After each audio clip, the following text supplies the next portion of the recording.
Appena qualche giorno fa, dopo l'ennesimo naufragio, era intervenuto per bacchettare le politiche dell'Unione Europea. Ora il cardinale Montenegro prende posizione anche sul caso sollevato dal procuratore della Repubblica di Catania, Carmelo Zuccaro. Secondo il capo dell'organo inquirente della città etnea, nel mare agitato dei disperati che attraversano il canale di Sicilia, non tutte le organizzazioni non governative impegnate nel salvataggio sono uguali.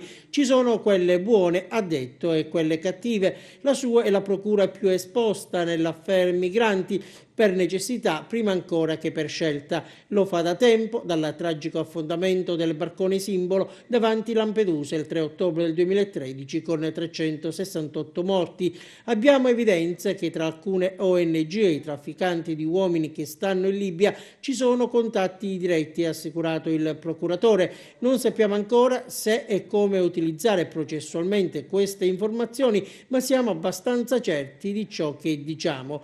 E sulla vicenda che ha innescato non poche reazioni ha voluto dire la sua l'arcivescovo di Agrigento, che è anche presidente nazionale della Caritas. Ecco le parole di Don Franco. Circa le polemiche, se ne spegne una e ne inizia un'altra, perché l'immigrazione è fastidiosa, soprattutto per chi regge la sua vita sul numero degli elettori, per cui bisogna tentare il più possibile da parte di chi si trova in certi posti di acquistare più simpatie e di avere più voti.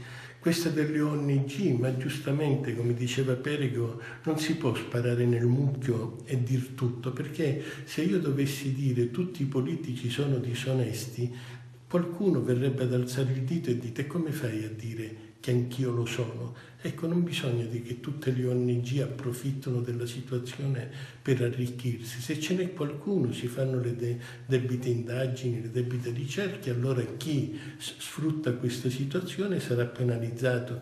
Ma salvare le vite umane credo che sia un dovere di tutti, e che tante ONG generosamente, anche rischiando, vanno incontro a chi sta perdendo la vita o è in prossimità di farlo.